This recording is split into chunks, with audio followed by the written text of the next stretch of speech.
If you're shooting with a longer lens in the water, now I'd say probably beyond the normal zoom range, so maybe an 85mm equivalent or telephoto like 70 to 200, something like that, then generally you want to be sitting on something in the water that keeps you afloat. So I personally use a bodyboard, and they're easily accessible. They've got the right amount of buoyancy and they're designed to be in the water, so they're a no-brainer. If you have to, you can duck dive it under a wave. It's got a leash on it, so you can just attach it to you and chuck it if you need to. Never do that in front of anyone or to get under a wave. I'd much rather try and duck dive. But if you if you need to get a lower angle, you just chuck it and it'll hover around behind you on your leash. So grab a bodyboard, sit on it.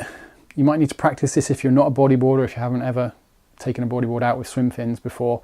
This might need a bit of practice, but you can sit on it like you would a surfboard, like straddle it, and you'll be bobbing around. It'll be completely underwater. You're fairly stable like that, especially with swim fins. You can kind of balance yourself fairly easily. So I find if I'm shooting with, say, a 70 to 200mm, I'm sitting on my bodyboard. First of all, you're going to have a look at the lineup. You're going to work out where to sit. Generally speaking, if I'm shooting with a longer lens like that, it's because there's a big channel to sit in. So that's where I'm going to sit. So I position myself in the best position to get shots into the wave usually, because I want to see the wave barreling and someone in there in an ideal world. So position yourself, sit on your board. You watch out for any current, and wind especially is going to catch you quite a lot more than it would do when you're not sitting on a board.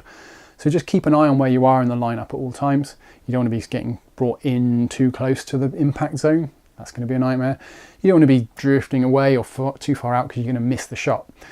So get in your position, get some markers to line up on the cliff or the beach if you can, as long as you're not miles out to sea. That shouldn't be a problem. So you know roughly where you are, and other people can see you and they know roughly where you are too. That's quite important. So sit on your board. Again, as the wave comes, quite often, especially if I tend to be shooting like this if it's like a long period groundswell and I'm going to a reef break that I know really well and that has a channel. So I'm sitting in the channel, I know where the waves are going to break, I know that I'm not going to get caught by a really big one. I might get caught by a massive sneaker set, but I'm off so far away from the main break that I'm not going to get hurt. I'm just going to have to deal with it. So I'm sitting down. Quite often in those big long period swells, there'll be a pulse come through and there'll be a little lump of swell in front of the wave that you want to photograph. That happens so often. It seems to be a curse that whenever the best set wave comes through, there's a lump in front of it. So you can't necessarily get a really good shot. So one of the ways I've found to kind of combat that is when you're sitting on your board, you'll notice, because you're kind of probably underwater, your chest is above water, but below that you're underwater.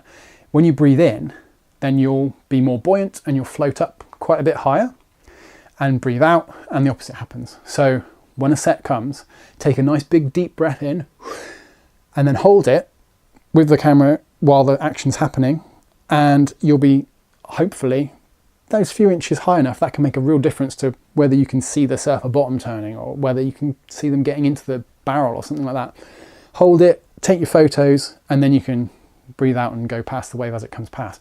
But it sounds like pretty trivial, but it is something that I think once you've figured out your balance on the bodyboard and you know that breathing trick, that is going to help you. It's definitely helped me get a handful of really good shots that I'm really proud of, that I probably wouldn't have got otherwise. If I'd been trying to tread water, I would have been no chance. And if I hadn't known the little breathing trick, then I might have just missed it. So something to bear in mind when you're shooting with a longer lens in the water. Grab a flotation device.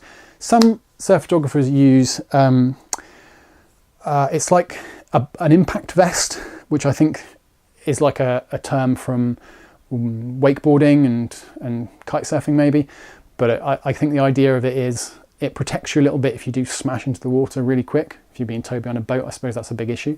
But it also gives you a bit of buoyancy, so that if you've got the wind knocked out of you from some wakeboarding wipeout, then at least you're going to be bobbing around on the surface, not slowly sinking, I suppose. So they're called flotation vests. There's lots of companies that make them, like O'Neill, I think, do a few. So I've seen some photos of surf photographers who wear them, and because they're not proper buoyancies or life jackets or anything, you're going to be able to swim under waves with them still, but it does give you that bit of protection. So something to consider if you're not 100%, I don't want to say you're not 100% confident, because I don't think you should be out there if you're not 100% confident, but it's something to consider. If you need that extra buoyancy, I think it would help getting a slightly better shot with your longer lens. So yeah, grab a bodyboard. I would think about an impact vest if it's going to be suitable for you.